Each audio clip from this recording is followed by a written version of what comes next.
Due to the global situation, the travel industry came to a sudden halt. This was not good for anyone that loves to travel, but this was even more devastating for those who survive and make their living from tourism. A huge portion of Thailand's economy is based off tourism. If we dive deeper into individual cities in Thailand, like Pattaya City, is almost 100% based off tourism. Pattaya is not some tiny island town with a few thousand people. We are talking about a city that normally has a population of over 100,000 people. A city that has a full, beautiful skyline filled with high-rise hotels and condos, not office buildings. A town that was in the top 20 most visited cities in the entire world in 2019, hosting nearly 10 million tourists. The city that once never slept has now been sleeping for over 3 months with no alarm clock set to wake it up. For those of you that are not fully aware of the situation currently in Pattaya, here is a quick breakdown. They are in their third and worst wave yet of the situation. The city is technically not in a lockdown, but has so many restrictions that some call it that. Current restrictions include all bars, clubs, and entertainment venues are closed. Restaurants can be open, but no alcohol can be served. Masks must be worn in public. No gathering of large groups. All sales on alcohol at stores must be stopped by 8 p.m. All non-essential businesses must be closed between 9 p.m. and 4 a.m. And there is technically no curfew, but you are asked to stay in your home between 9 p.m. and 4 a.m. Media has reported an estimated 50% of the Thai national population has dispersed and went back to their families around the country. From roaming the streets and cruising around, I would have to agree with those numbers. Pattaya has become a ghost town in most areas. Businesses are boarded up, hotels sitting vacant, and the homeless population growing daily. When will the alarm go off? When is Pattaya going to wake up again?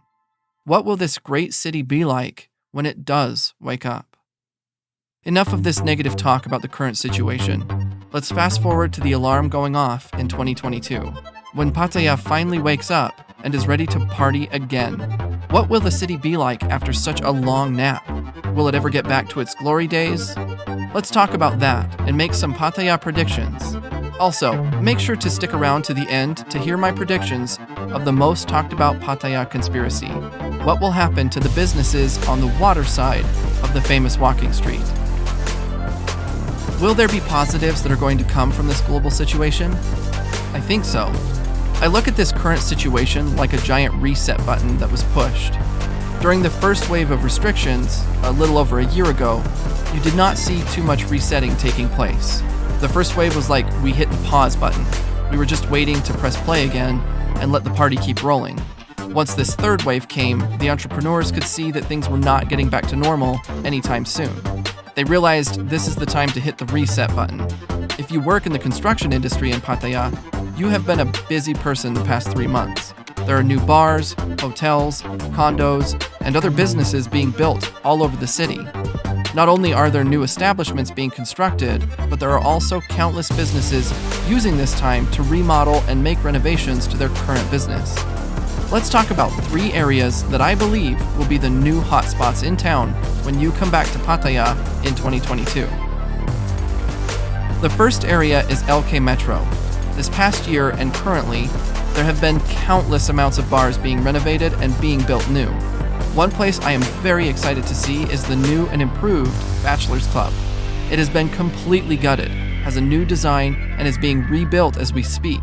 I am also looking forward to the new club right outside of LK on Soi Bukhao called Warehouse.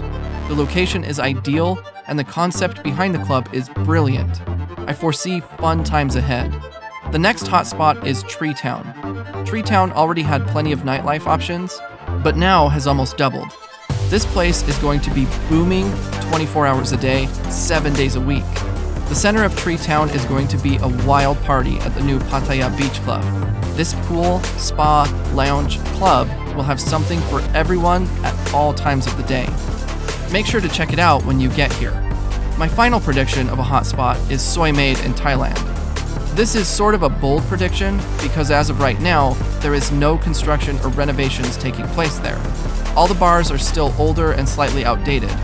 This soy will either thrive or die, but I believe it will thrive. With the location of Made in Thailand being next to Tree Town, I believe we will see a trickling effect of new, renovated bars. The bars closest to Tree Town are going to have to make some changes to compete against all the new bars in Tree Town. Once the first bar makes renovations, then the next bar to that will also have to up their game, and so on. I believe with a year, you will see most of Soy Made in Thailand renovated with a new, fresh look. This will become the gateway from Second Road to Tree Town and Soi Bukkao. Made in Thailand will be rocking by 2023. Finally, what will happen to Pattaya's famous walking street? At the end of this year, the entertainment licenses or contracts are due to expire. There are rumors floating around that all the buildings on the water side will not be allowed to renew those contracts and the buildings will be demolished. They say there needs to be access along the whole coastline. Some say that they will build a boardwalk or long pier that will be put over the water in front of the buildings. This way you are still able to access the water.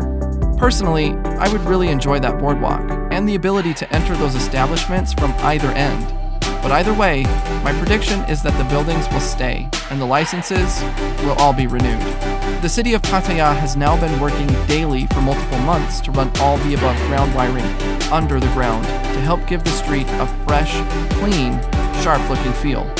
Currently, about 3/4 of Walking Street on the water side has already had the wiring relocated under the ground.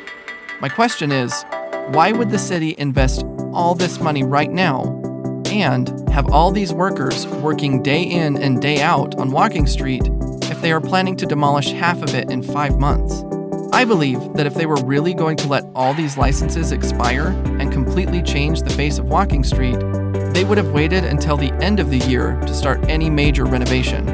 Why start a job that costs large amounts of money and is expected to be completed at the end of the year, just to then clear out half the street?